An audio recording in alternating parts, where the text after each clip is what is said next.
Today's video is a new bumper for the truck. And that is exactly what we have right here. So let's break into this box and check it out.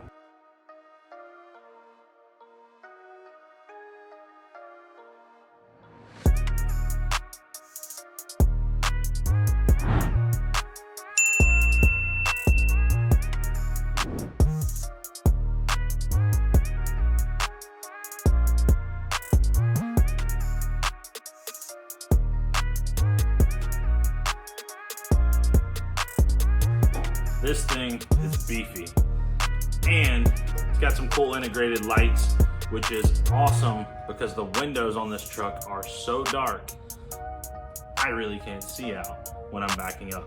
Like I mentioned before, you do have the LED reverse lights built in. There's also going to be mounting locations for your backup sensors, as well as your trailer lighting, and it has a built-in LED license plate light. Of course, Hooke Road branding, and you do have integrated tow points. These are all welded in. We'll flip it over and double check the other side as well. And they're also welded in from the back.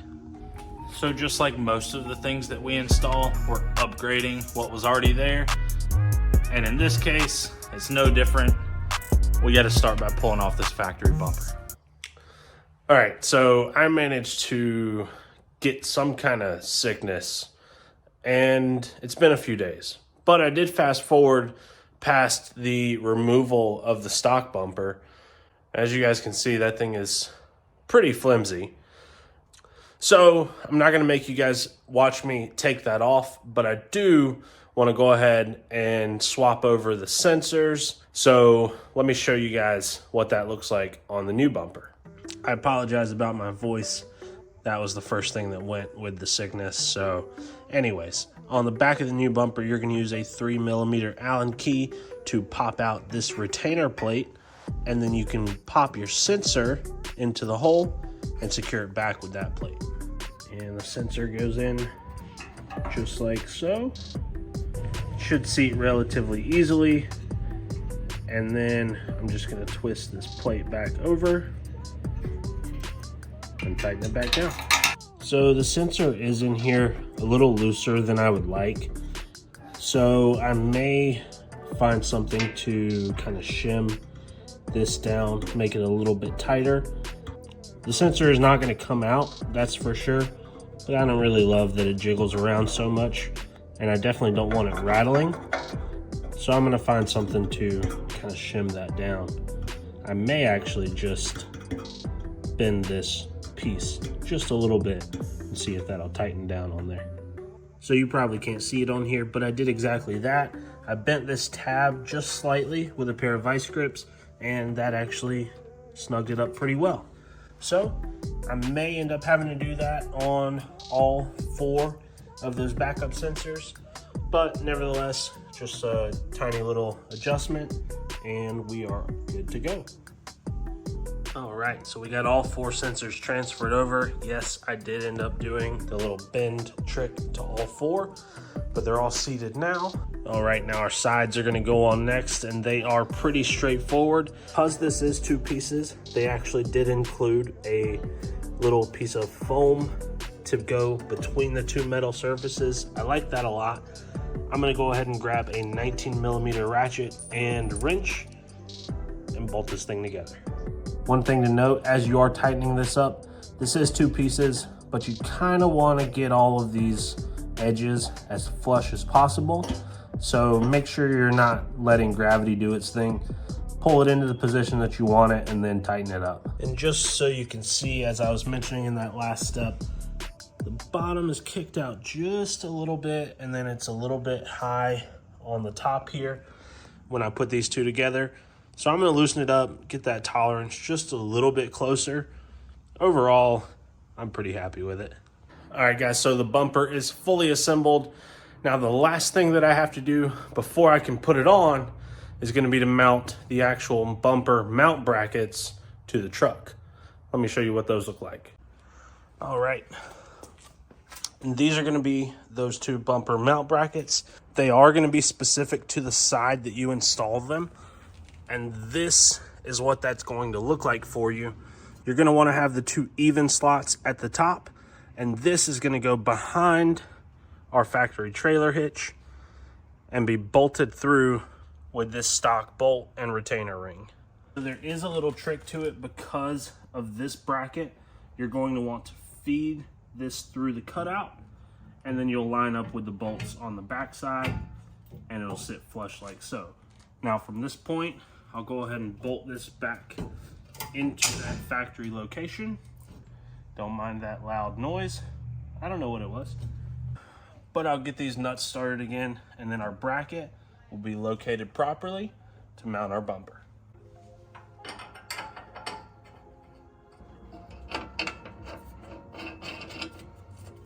And of course, when you go to tighten up those bolts for the trailer hitch, you do want to tighten those up to the proper torque spec, because you definitely don't want to sacrifice any of your towing capability just for a bumper.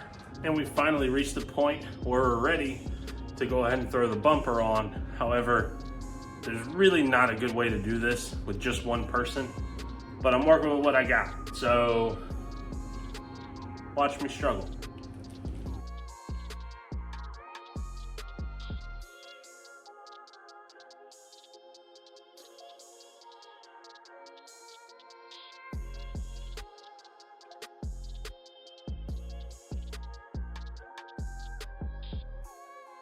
And we're losing daylight really quickly, but before you go and tighten anything up, make sure that all of your gaps are even side to side. As you can see, it's a little bit further out this side than the other. So I'm gonna push the whole bumper to the left a little bit to the driver's side, just to make sure we're dead even. Probably another good way to check that is gonna be with the logo over your trailer hitch, but I'm not certain on that. So definitely check your gaps, and then you can start tightening everything from the top to the bottom. All right, friends, now the last piece. I just stepped in dog. All right, guys, so the last piece to this puzzle is wiring up those lights. And for me, I'm gonna wire them straight up to the reverse lights for now, but I will likely end up putting them on a 3-way switch so that I can turn them on at any point that I want them to be. But that'll come down the line. I'm gonna show you what to do to tie in to your reverse lights. And the first part of that is going to be to remove these screws so that we can take off the taillight. And now that we're on the inside of the taillight, this center bulb is actually going to be the power and the ground for the reverse light. So that is going to be what we tap into. So we're going to need 2 of these inline connectors as well as 4 butt connectors. Obviously, you can always solder all of your wires together and avoid using electrical connectors, but these have always worked well for me. And because these are just additional backup lights, I think they'll be fine. I'm also going to use some additional wire. All I happen to have on hand right now is going to be black. I'm going to do these one at a time so that I make sure that I don't get them mixed up, but all the wires are going to be black, so it is what it is. All right, so forgive me, the lighting isn't the best under here, but as you can see, I started on the passenger side. I'm going to wire up the power all the way across to the additional driver side rear light, and then we're going to tie those in together before we run that up to the actual back of the taillight. We'll do the same thing for the ground. Again, I said I'm doing this one at a time so that I don't have to worry about getting any colors mixed up, since I'm using the same black wire, but it's what I had available. They don't send a wiring harness with the bumper, so this will do the job. All right, so as you can see, I ran the wire from the passenger side light over, connected it with the wire to the driver's side light, to another butt connector, and then this butt connector I have running out. This portion of the wire is going to go straight up and up into where the taillight housing is, and then we'll use that inline connector on the top side. And once we have that wire fished up, we can throw our inline connector onto the blue wire with the white tracer. The colors may be a little different, but generally black is going to be ground, and then the other colored wire is going to be your power. A little difficult to do on camera, but as you can see, I just went ahead and pushed the blade through. Now we'll go ahead and close that up, and the power connection is good to go.